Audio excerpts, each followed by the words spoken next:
It is your determination and persistence that will make you a successful person. Hi viewers, welcome to Krammer English Grammar தமிழில். இன்னைக்கு நம்ம பார்க்க போறது ஒரு புதிய வார்த்தை. அந்த வார்த்தையுடைய பொருள் என்ன? அதே பொருளுள்ள மற்ற வார்த்தைகள், ஆங்கில வார்த்தைகள் என்னென்ன? அதை எப்படி நம்ம சென்டென்ஸ்ல யூஸ் பண்ணலாம் அப்படின்றது தான் இந்த வீடியோல நம்ம பார்க்க போறோம். இப்போ நம்ம லெசனுக்கு போலாமா? பாருங்க, இன்னைக்கு நம்ம பார்க்க போற புதிய வார்த்தை languid. இதை நம்ம languid அப்படின்னு உச்சரிக்கணும்.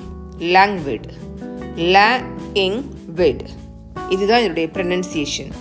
அடுத்தது, இந்த languid அப்படின்ற வார்த்தை ஒரு அட்ஜெக்டிவ். உங்களுக்கே தெரியும், இந்த அட்ஜெக்டிவ் அப்படின்னா நவுனை டிஸ்கிரைப் பண்ணும். நவுனை பற்றி நம்மளுக்கு எக்ஸ்ட்ரா இன்ஃபர்மேஷன் கொடுக்கும். நவுனை விவரித்து சொல்லும். நவுன் அப்படின்னா எல்லா பெயர் சொற்களும் நவுன் அப்படின்னு நம்ம சொல்லுவோம் இல்லையா? அப்போ இந்த languid அப்படின்றது ஒரு அட்ஜெக்டிவ், ஏன்னா அது நவுனை டிஸ்கிரைப் பண்ணுது. இப்போ நம்ம இந்த languid அப்படின்ற வார்த்தைக்கு மீனிங் என்னன்னு பார்க்கலாம். பாருங்க, languid அப்படின்னா லேக்கிங் எனர்ஜி. Lacking energy. இதுக்கு தமிழ் மீனிங் என்ன? சோர்வுற்று இருத்தல். சோர்வுற்ற, ஆற்றல் இல்லாமல் இருப்போம் இல்லையா? சோர்வுடன் இருப்போம். அதை தான் நம்ம languid அப்படின்னு சொல்லலாம். இது எப்படி நம்ம பயன்படுத்தலாம் அப்படின்னு பார்த்தோம்னாக்கா, a languid manner அப்படின்னு சொல்லுவாங்க. அடுத்தது a languid voice.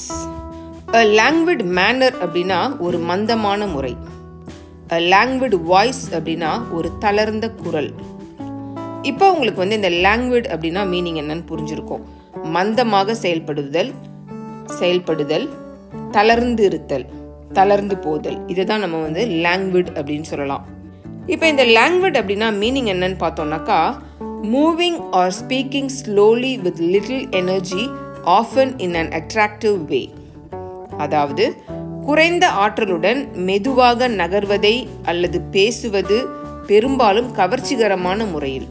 குறைந்த ஆற்றலுடன் மெதுவாக நகர்வது அல்லது பேசுவது, பெரும்பாலும் கவர்ச்சிகரமான முறையில்.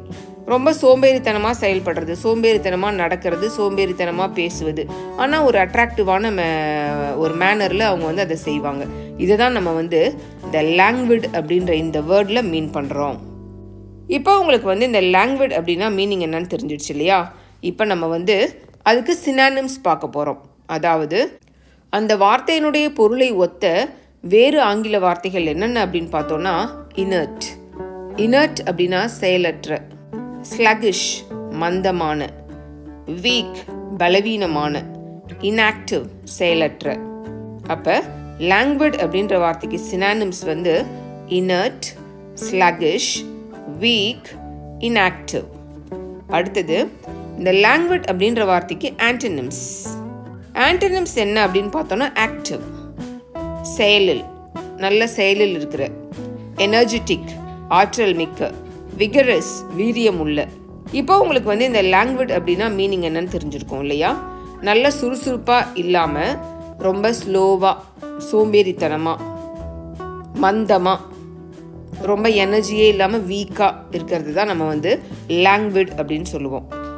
If you describe someone as languid, you mean that they show little energy or interest and are very slow and casual in their movements. அதாவது ஒருத்தர் நம்ம languid அப்படின்னு சொல்கிறோன்னா அவங்க எப்படி இருப்பாங்க அப்படின்னு பார்த்தா, ரொம்ப மெதுவாக செயல்படுவாங்க, எனர்ஜியே இல்லாமல், ஆற்றலே இல்லாத மாதிரி இருப்பாங்க. இல்லைன்னா கொஞ்சம் ஆற்றல் இருந்தால் எப்படி இருப்பாங்களோ அந்த மாதிரி சோம்பேறித்தனமாக இருப்பாங்க. அல்லது ஒரு செயலில் ஈடுபாடு இல்லாமல், இன்ட்ரெஸ்ட் இல்லாமல் இருப்பாங்க. ரொம்ப ஸ்லோவாக செய்வாங்க, கேஷுவலாக இருப்பாங்க. அவங்களுடைய மூமெண்ட் சாதாரணமாக இருக்கும், மெதுவாக இருக்கும். அந்த மாதிரி இருக்கிறவங்கள நம்ம languid அப்படின்னு டிஸ்கிரைப் பண்ணலாம். இப்போ இதை நம்ம சென்டென்ஸில் யூஸ் பண்ணலாமா? பாருங்க, the work processed at a languid pace. the work processed at a languid pace. வேலை ஒரு மந்தமான வேகத்தில் செயலாக்கப்பட்டது. அந்த வேலை ரொம்ப மெதுவாக போகுது அப்படின்னா நம்ம இந்த மாதிரி சொல்லலாம். languid pace அப்படின்னா மந்தமான ஸ்பீடில் அது போகுது அப்படின்னு அர்த்தம். என்ன வியூவர்ஸ், இவ்வளோ நேரம் நம்ம languid அப்படின்ற வார்த்தையை எப்படி நம்ம உச்சரிக்கலாம், அதுக்கு பொருள் என்ன, அதுக்கு synonyms என்ன, antonyms என்ன, அதை எப்படி நம்ம யூஸ் பண்ணலாம் அப்படின்னு பார்த்தோம் இல்லையா? இந்த வீடியோ உங்களுக்கு பிடிச்சிருக்கா? இந்த வீடியோ உங்களுக்கு பிடிச்சிருந்துச்சுன்னா லைக் பண்ணுங்கள், உங்கள் ஃப்ரெண்ட்ஸ்க்கு இதை ஷேர் பண்ணுங்கள்.